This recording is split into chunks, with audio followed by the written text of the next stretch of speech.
Welcome to Con las manos en la masa on Fresh Tortilla Thursday. Episode 3, How Do You Know My Fiance? When I was 13 years old, I found out my father was having an affair, and I was the one to tell my mom. Watching what that did to my parents' marriage left a mark on me. I remember thinking that no matter what happened in my life, I wanted to be an honest woman. I never wanted to be the reason another woman cried herself to sleep. So imagine my surprise when, 13 years later, I found myself answering a heartbroken fiance's questions. Questions like, did you have sex with him? And the one that really knocked the wind out of me, how often? Before you judge me, let me explain how I ended up on that side of the telephone call. I was 26 years old and starting graduate school. I was excited, ambitious, and incredibly proud of myself. I was the first woman in my family to pursue a master's degree. Honestly, graduate school wasn't even part of the original plan. After earning my bachelor's degree, I was on what every Latina journey. ¿Y qué? ¿Y ahora qué vas a hacer con tu vida? At one point, I seriously considered becoming a nun. That dream lasted until I realized my heart had plans that didn't exactly align with the life of celibacy. Then I looked into law enforcement. That dream ended when I realized I didn't quite fit the police culture. Meanwhile, I was also navigating something much more personal. I grew up in a Mexican household where food was our love language. If you were sad, we fed you. If you were happy, we fed you. If you had a bad day, there was a plate waiting. If you had a good day, there was a second plate waiting. Family meals were where we left our problems at the door. The downside was that overeating wasn't unusual in my family. And by the time I graduated with my bachelor's degree, I tipped the scales at 300 pounds. The crazy thing is, I never really saw myself as overweight.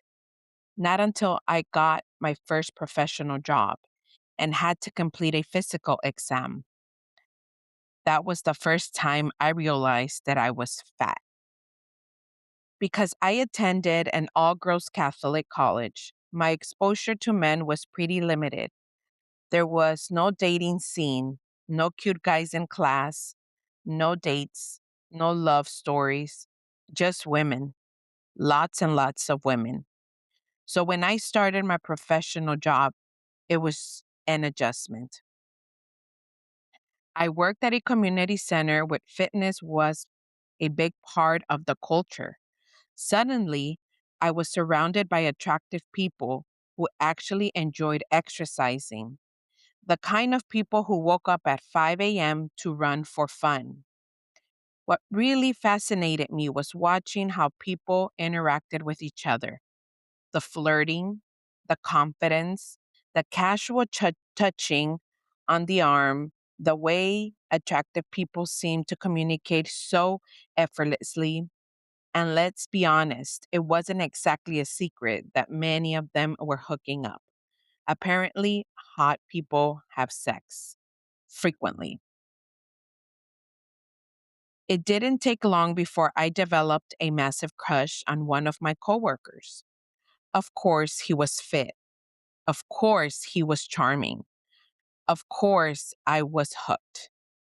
Ladies, you know the kind of crush I'm talking about.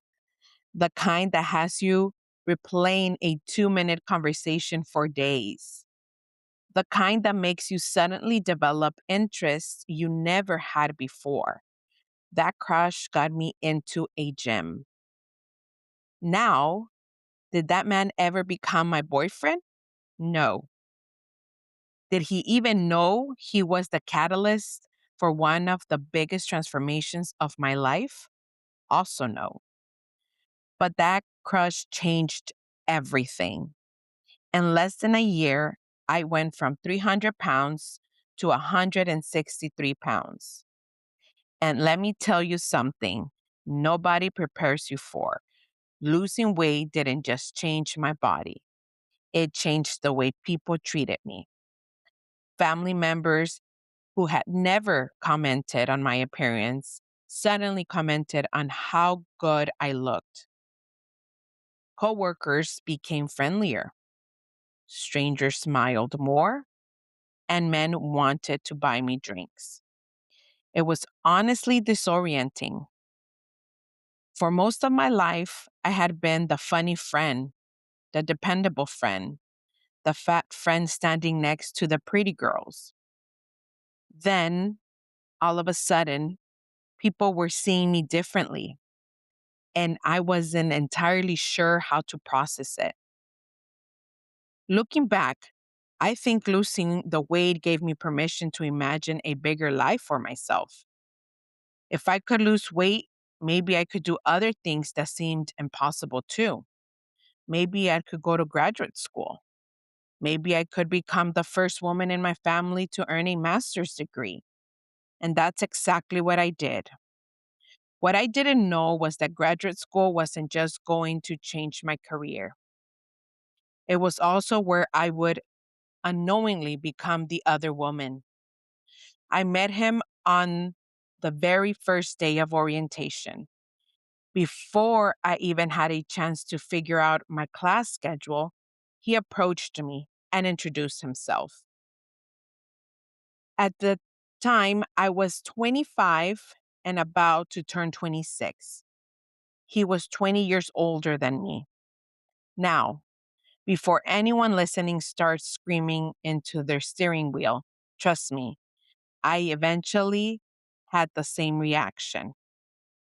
But at the same time, all I noticed was that he was tall, dark, fit, and incredibly confident. He had this presence about him. You know, those people who walk into a room and somehow become part of every conversation without even trying? That was him. He was handsome, charming, a Marine reservist, and one of the smartest people in our cohort. He was also incredibly opinionated, not in an obnoxious way, more like he always had something interesting to say and somehow managed to make people laugh while saying it. Graduate school is funny because you're basically trapped with the same group of people for 2 years. You attended class together, you complained about assignments together, you suffer through group projects together. Eventually, you know everyone. And from very early on, it became clear that he was interested in me, very interested. He asked me out fairly early into the program. I politely declined. Then he asked me again and again and again. At some point, I felt like this man will never stop asking me. He'd ask mutual friends about me. He'd find reasons to sit next to me. He paid attention to details I mentioned in passing. Meanwhile, I brushed it off, partly because I wasn't interested, and partly because I was still getting used to male attention in general. I honestly assumed this was just another consequence of losing weight. Like, oh, I guess this is what happens now. Men appear. The thing about him was that nobody really knew much about his personal life. We knew he had served in the Marines. We knew he was from South Africa. We knew he was financially comfortable. We knew he was ridiculously intelligent. But beyond that, very little. Looking back, that should have been my first clue.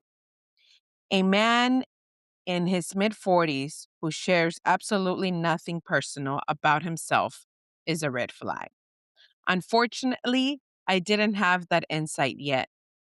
Then came our second semester, and with it, group projects. We ended up working closely together for weeks, hours of meetings, endless texts, late night project discussions. To my surprise, I started seeing him differently. He was thoughtful, attentive, funny. He remembered things I told him. He brought me coffee. He bought me lunch. He complimented me in ways that felt genuine rather than rehearsed. He'll tell me I was beautiful, but he also told me he admired my intelligence and my wit.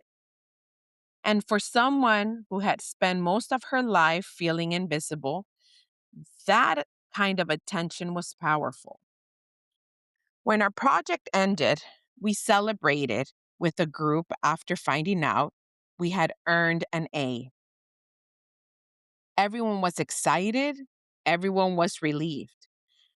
And I was probably drunk because at some point during the celebration, he pulled me aside.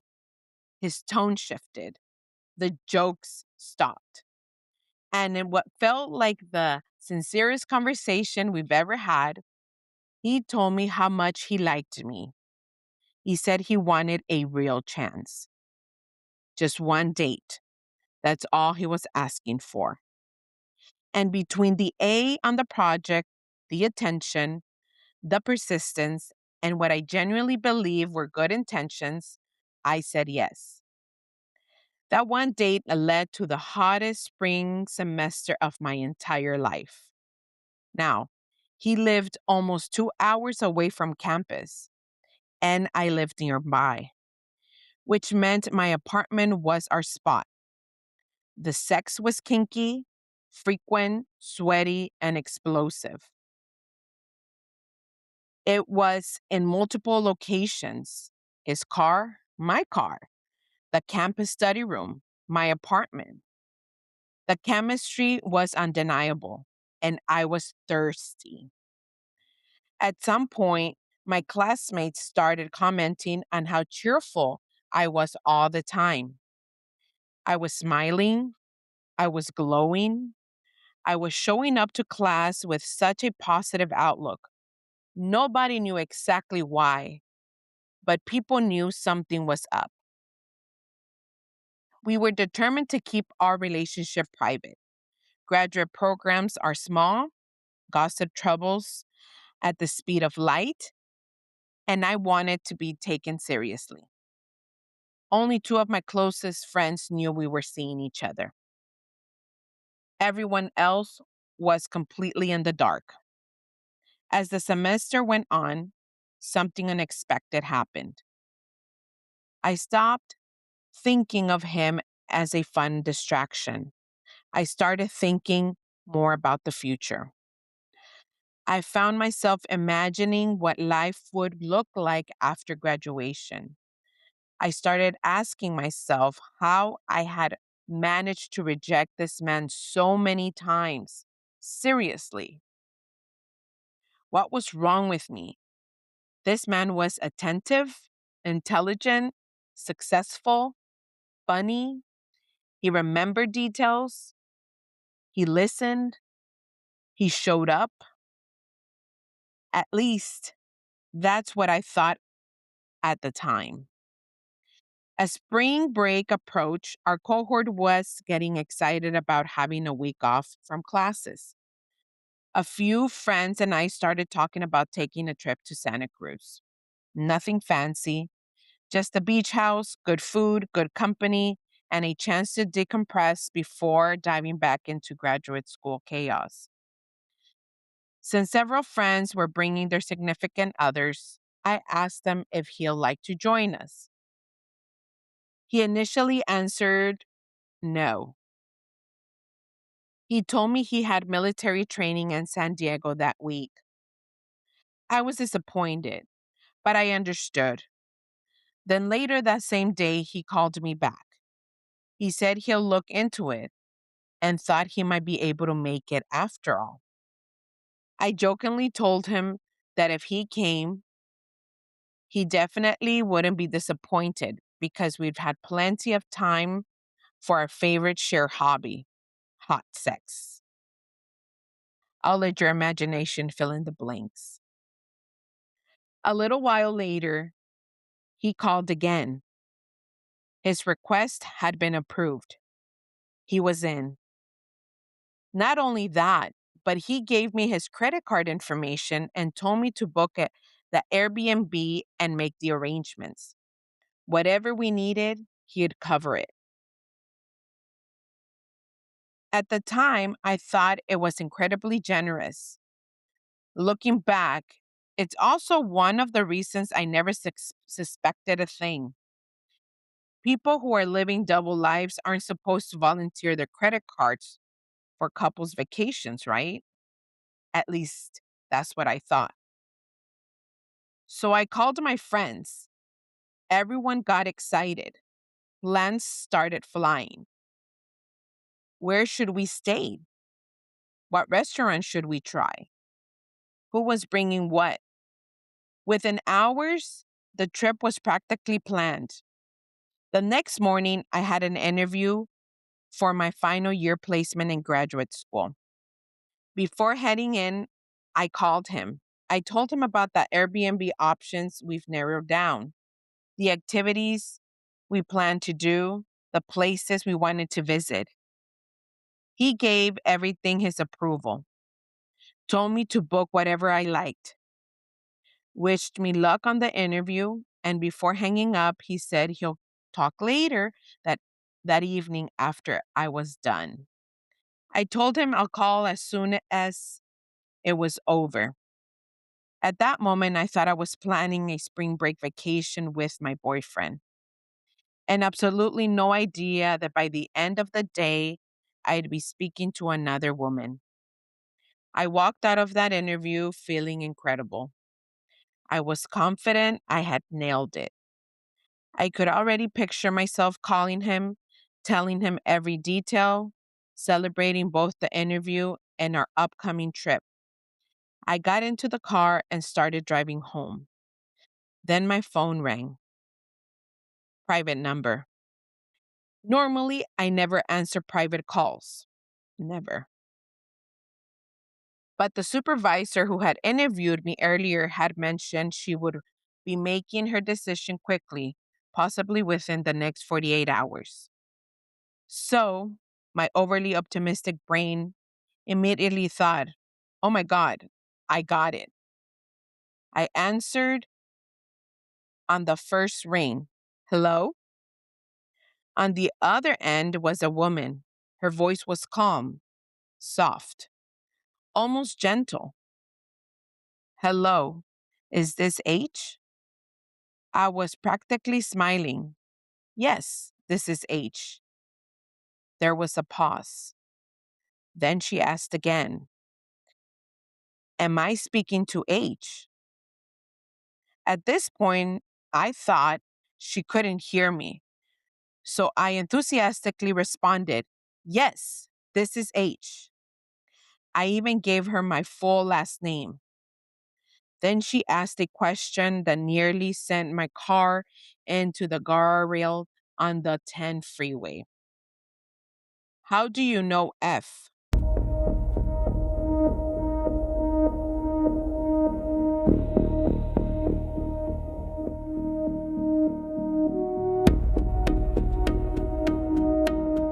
Silence.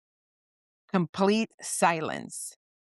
Not because I didn't hear her, because every drop of blood instantly left my body. My hands tightened around the steering wheel. My stomach dropped.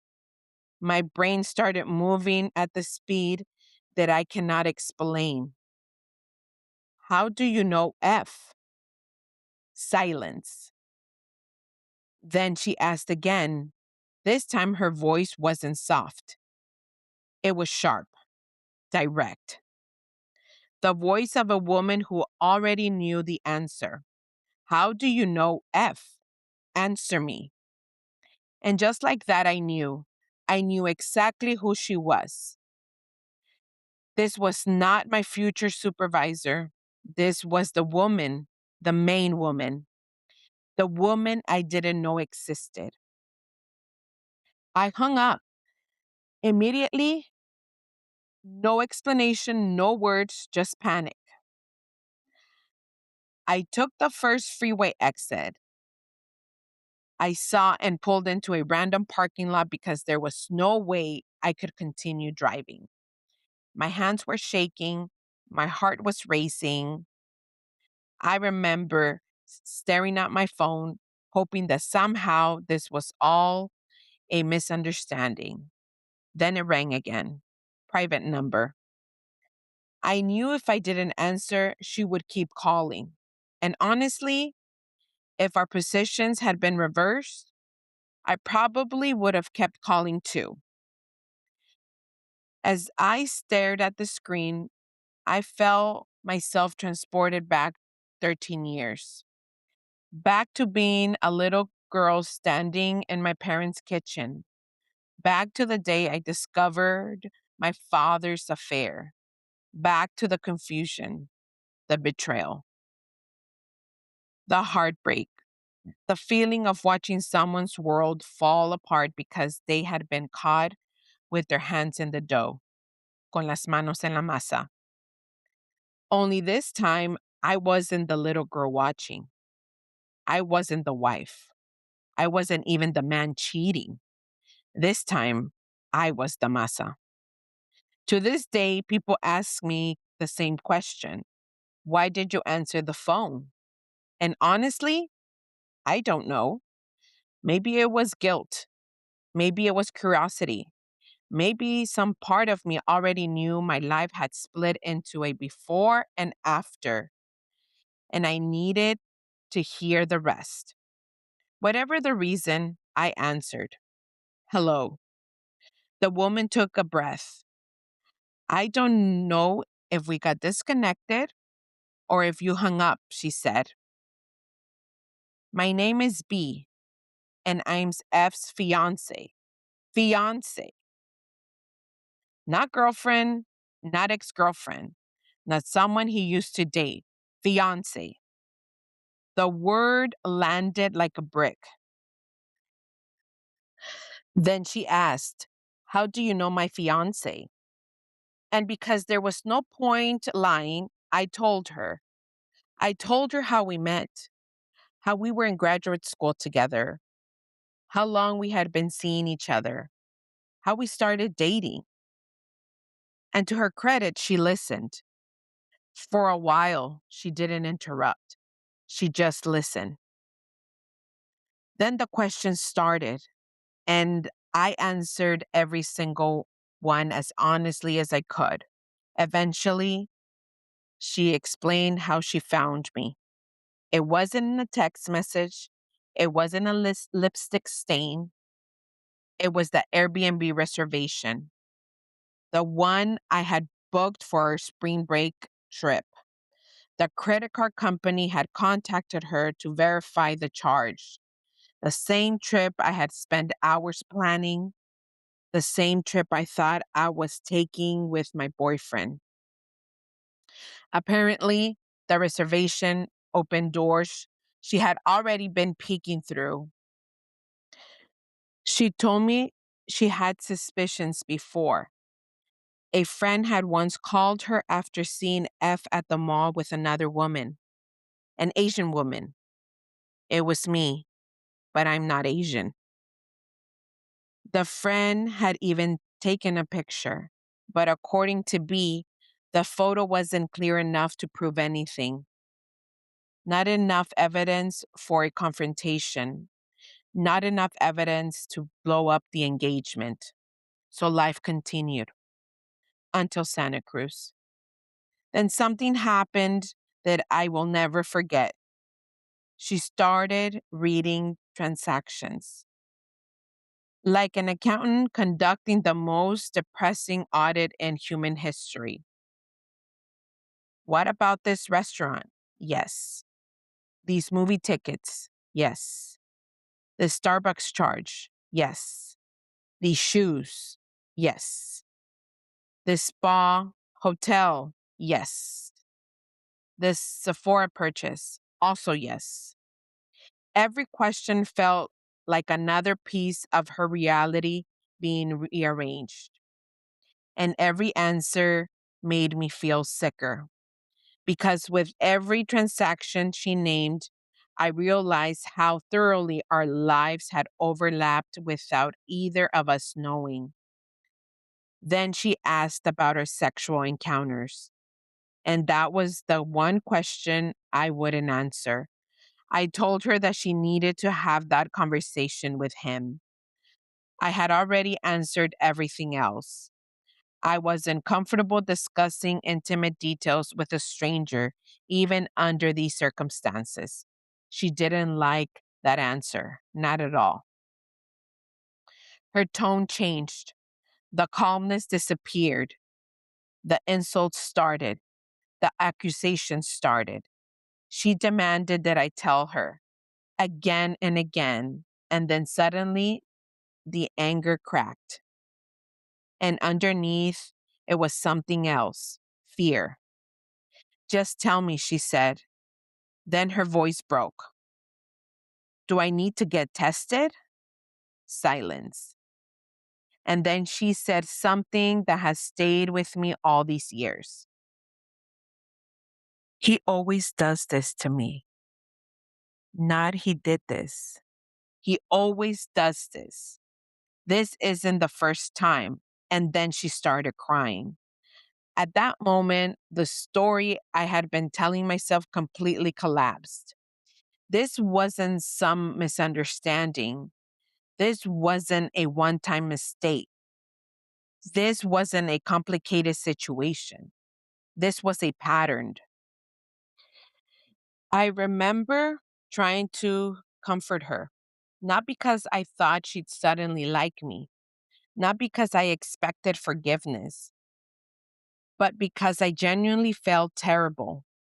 I told her I was done, that I had no intention of ever speaking to him again, that I hadn't known about her, that I had been lied to, but she wasn't interested in my pain. And honestly, why would she be? She hadn't called me to take care of me. She hadn't called me because her world was falling apart. She called me a homewrecker. She insulted me. She called me stupid. She blamed me. And while a part of me wanted to defend myself, another part understood that I had become the face of her heartbreak. Not the cause of it, but the face of it. Eventually, I realized there was nothing left to say. The conversation had reached its end, so I wished her well. I hung up the phone and sat there in complete silence. No interview, no Santa Cruz vacation, no future together. Just me, alone in a parking lot, staring at my phone that had completely changed my life in less than 30 minutes. What happened after that phone call is probably a story for another episode.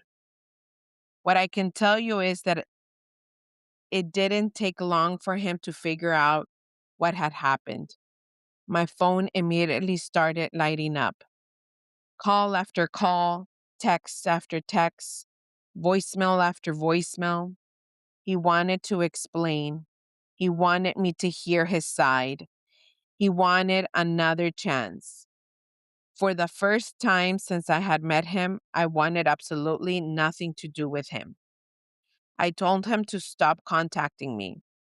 I told him that if he continued, I would report him to our graduate program and make sure everyone knew exactly who he was. Then I blocked him.